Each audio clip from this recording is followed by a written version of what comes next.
Hi everyone, this is Perfume Coast, so welcome to my channel. As I continue talking about perfume profiles and notes, today's podcast is all about sesame note.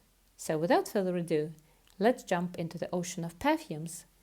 And the first fragrance I'd like to talk about is called Tonka Sesame by British brand EPC. But first thing first, let's have a quick look at the notes that Fragrantica is listing. So apparently what we're dealing here with is a cluster of notes consisting of sesame, hazelnut, tonka bean, vanilla, almond, heliotrope, cedar, and patchouli. So this perfume is a perfect scent for those of us who like our nutty profiles, because first spritz of this release delivers tons of nutty accords supplied by a combo of sesame and hazelnut. I guess this duo is also supported by an almond note, which doesn't really come across on its own though. And almond note, of course, has this quite a distinct marzipan quality to my nose. So the imagery I'm getting with this one would be a cup of slightly roasted shelled hazelnuts that are not sweet and quite dry. This hazelnut is very warm and has residues of roasting process perhaps, eventually giving off something the likes of smoky touch. And as the scent sits, the smokiness gets slightly stronger and almondy freshness comes a bit closer to the forefront. And so this fresh, slightly smoked almondy nutty accord eventually finds connection with vanilla that so far has been quietly sitting on the background. So as the dry down phase approaches, this almondy nutty vanilla combo gives off resemblance to an ice cream, and slightly smoky undertone hits perhaps at a waffle cone that this hazelnut ice cream is served in. I believe it's precisely an almond note that seals the deal for the coldness of our ice cream. Because to me, more often than not, almond note gives off this coldness and milkiness. So there we have it in the end, this cold, nutty, lactonic, vanilla ice cream with a bit of burnt effect. Again, perhaps pinpointing at a waffle cone territory. Overall, very gourmandy, delicious scent that will not fail to warm you up during darker, rainy autumn days. And now, very similar release by the same brand, but not the same obviously. This time it's called Tonka Extraordinaire, and very quickly, let's get reminded as far as the notes are concerned on this one.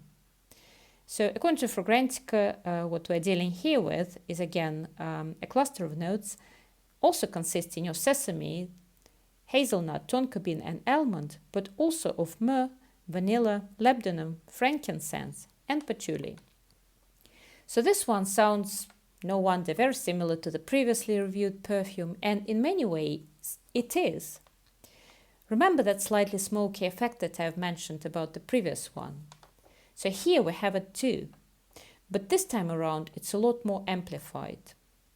So this perfume opens up on a bit sweeter side, and smoky, slightly ambery vibe comes across very loudly in combination with nutty base delivered by the same suspects of sesame seeds, hazelnuts, almond and vanilla.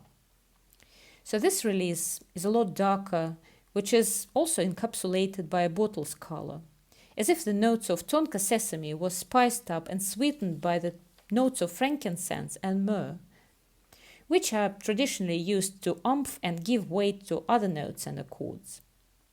So this balsamic trio is quite interesting in fact, because even though smokiness is highlighted here by labdanum, which on its own I believe would have made this perfume extremely smoky, smokiness overall as a result is converted into this ambery effect lended by myrrh and frankincense. At the same time, it's this ambery quality that makes the perfume sweeter.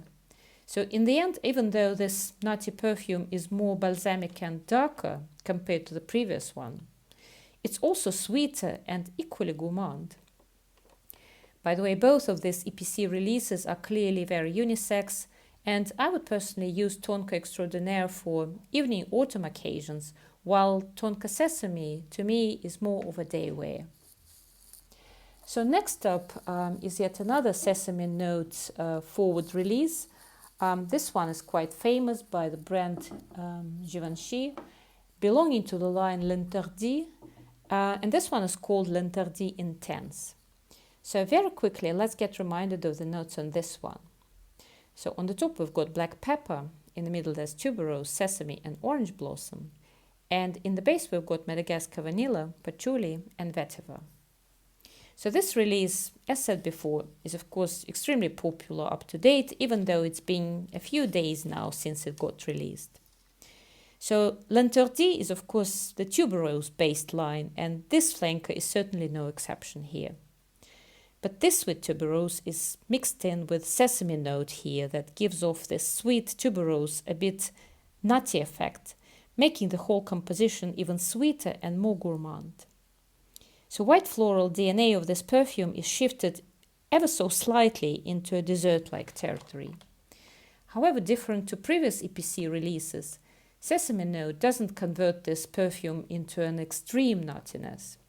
So just a hint of one really that's simply called to provide a nutty undertone to our tuberose, which never loses, however, its white floral power. And I would say that's how it basically remains: bright, juicy, sweet, white floral, slightly adjusted by a sesame note for a transitional colder season. So effectively, to me, it's an autumn iteration of otherwise sweet summer white floral perfume.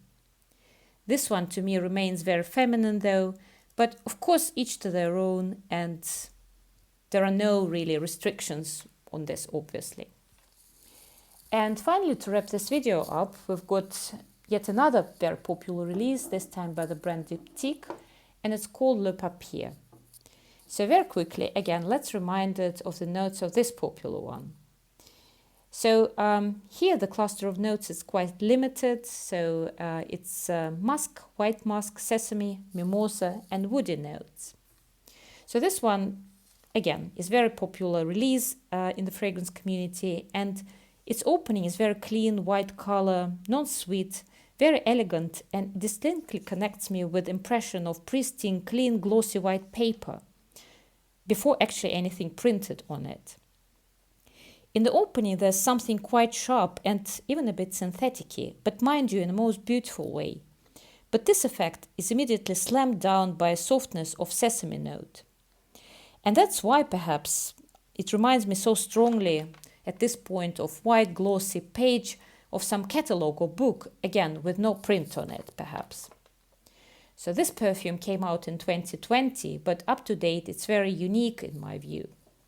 Without even using citruses or watery notes, which often are responsible for clean effect in fragrances, this one gives off tones of pristine, clean effect achieved by white musks, which unmistakably makes this connection with new white paper that's also, encapsulated in the perfume's name, basically.